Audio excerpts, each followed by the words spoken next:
You don't fall into narcissistic abuse by accident. You are primed for it, like a lock cut for a key that only turns in twisted hands. You are groomed, shaped, not in adulthood, but in the living room, in the silence of a slammed door, in the scream you were never allowed to echo back. See, narcissists don't just show up. They recognize, they smell it, that fracture in your sense of self, that quiet compliance, that fawn response dressed in politeness. You don't attract them, you were trained for them. By a mother who made your feelings feel dangerous, by a father who punished your voice like it was a weapon, by caregivers who confused love with control, who taught you that your worth must be earned, not embodied. So when the narcissist arrives, with charm dipped in honey and manipulation hidden in every compliment, it doesn't feel foreign, it feels familiar. It feels like home, because the body always returns to what it knows, even if what it knows is pain. They don't come with fists at first, they come with praise, with intensity, with all the words you begged your parents to say, but never heard, until now. They create the wound, then offer themselves as the only cure. It's a twisted kind of loyalty. You end up clinging to the one who made you bleed, just to stop bleeding. That's a trap. That's the illusion.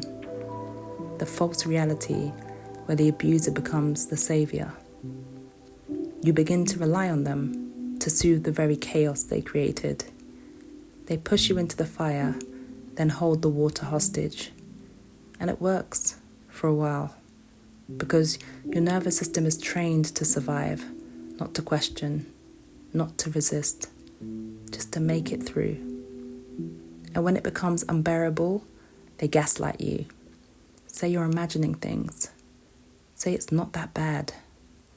Say you're too sensitive, too emotional, too much. But trauma breaks more than your heart. It shatters your reality. It splits your mind in ways you don't even notice. And in the fragments, predators find space. They enter through the cracks and build a home where your boundaries should be. You stop trusting your own judgment. You question your memory. You apologize for existing. And slowly, you forget what truth even feels like.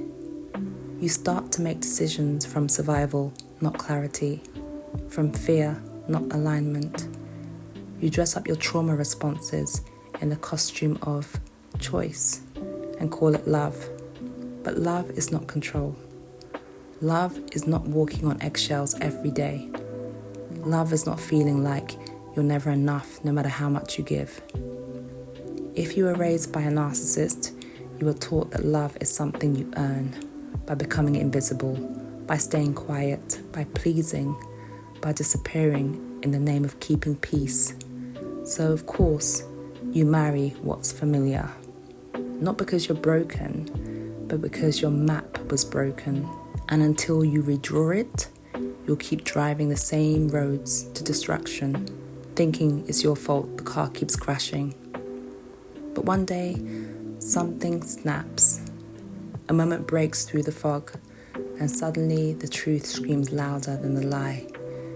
Once it's exposed, you never forget. You may forgive, you may heal, but you'll never go back, because once you see the mask, you can't unsee it.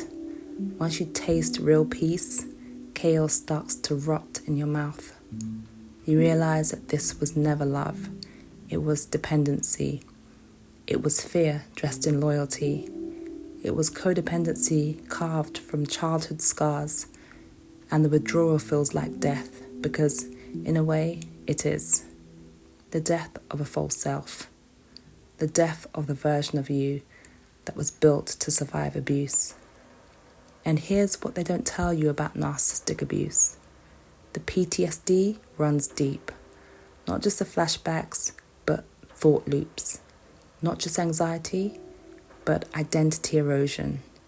You become obsessed with the timeline, the sequence, the minute-by-minute unraveling of events. You replay it like a film, over and over, Not because you're bitter, but because you're trying to understand how the hell this happened to you. You want to tell your story in every detail, every scene, every word, every look, like you're testifying in court and the jury is your own heart, begging to know if you deserve this. And here's the answer: you didn't. You are not to blame for the abuse. You are responsible for the healing, though, for the cleanup, for the emotional wreckage they left behind, for the mental mess you now have to sort through, piece by piece, memory by memory, belief by belief. But this is your movie now, and you don't have to keep watching the same old script. You get to write new scenes. You get to pick your cast.